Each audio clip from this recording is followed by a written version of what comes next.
Hey there, good morning and welcome. This is TVC Breakfast Saturday, and we are delighted as usual that you can give us this for, well, 2 hours or thereabout of the program where you get all the insightful information in the world of news, sports, entertainment, and of course, so much more. I'm Kemi Fola Adeyemo. Thank you again for joining us.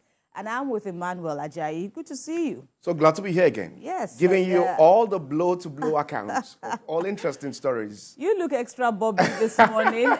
Any idea what's behind this excitement? Despite any form of challenges, you need to give thanks to God. Absolutely, absolutely. There's no cause for alarm. Absolutely. You need to calm down and do not take your life, do not commit suicide, no matter the challenges you're passing through. You saw the case of that young lady that committed suicide during the week. It's not something that you need to just take your life, because when you do that, you're also committing sin against God and humanity. So no matter what you're passing through, just be happy, keep hope alive, because we're in the renewed hope agenda of President we're in the renewed hope era. Ahmed.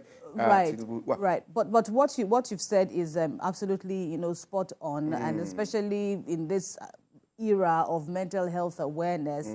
Even though we're saying there's awareness, but then it does appear that more awareness needs to be done, to encourage people to speak out, to get people out of depression, because these clothes that we wear hide so much. So many things. But then no matter how tough your situation might be, there's still a lot of things to live for. There are still a lot of people who are banking on you that you must not crash. So the story of Amarachi, the 32-year-old who committed suicide, or who allegedly committed suicide about 2 days ago, is yet another pointer to how much work needs to be done, how much love we need to share. And we hope that this program will also give you a semblance, or a hint of the love from us, pouring from our hearts, over there to you. So thanks again for joining us, and let's get the show started already.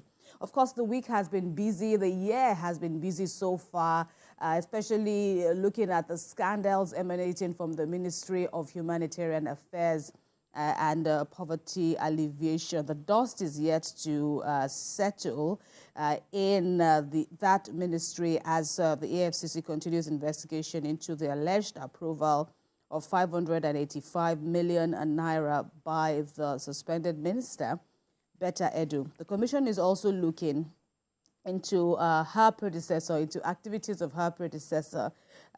Both women's passports have now been seized, although the ministry's permanent secretary, Abel Olumuyiwa-Enito, has assumed responsibility for the ministry. There is the question of whether the ministry should be scrapped. And only recently, on Friday, mid-Friday afternoon, that is, President Bola Tinubu suspended all administered programs by the National Social Investment Program Agency, which is one of the agencies under the Ministry of Humanitarian Affairs. And this follows the ongoing investigation of alleged fraud in the management of the agency and its programs. And so all 4 programs administered by NCPA, these are Empower Program, Conditional Cash Transfer Program, Government Enterprise and Empowerment Program, as well as the Homegrown School Feeding Program, have all been suspended for a period of 6 weeks. In the first instance,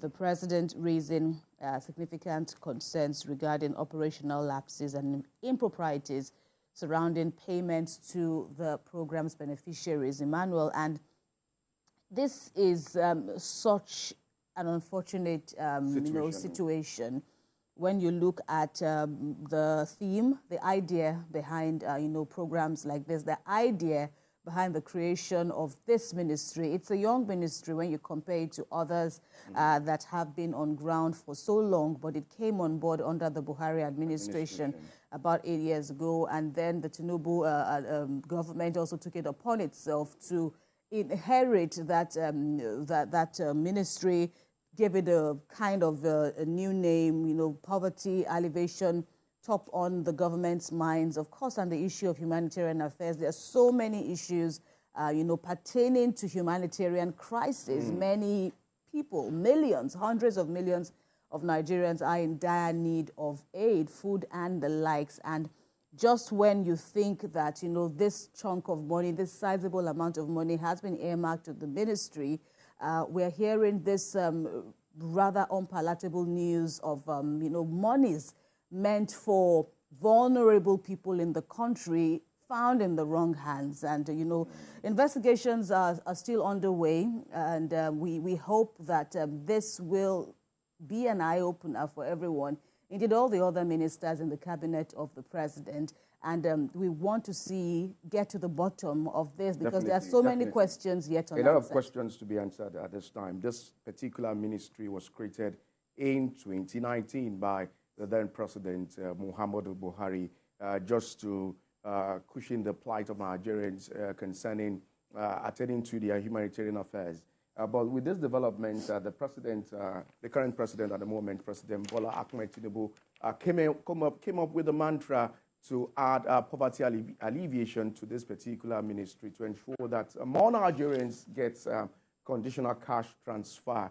But at the moment, what we're saying is about some misappropriation of funds in this particular ministry. But the EFCC, it's on ground at the moment, investigating those who are concerned at the moment. Just yesterday, we saw that the EFCC invited over 20 directors to answer questions concerning what transpired behind all these monies that we are hearing flying around. But what we are waiting for at the moment, but you recall that the suspended minister was on this particular program.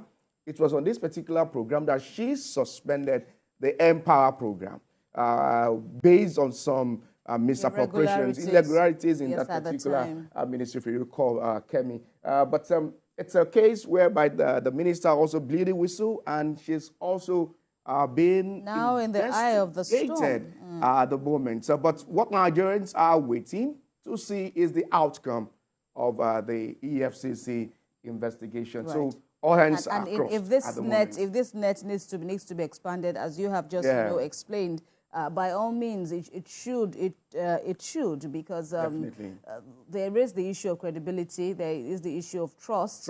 Deficit. And you recall that about 3 CEOs were also invited for questioning. Of banks, even though there was some back and forth, there was some form of denials that they weren't, one of them wasn't exactly, indicted or invited for explanations into this controversies. But as we have said, investigations are ongoing, as you must also have been following, and we know that many Nigerians will definitely be interested to know how it all pans out in the end. But there you have it. That's what we know for now, and all hands expectedly should be on deck to get to the bottom of this scandal.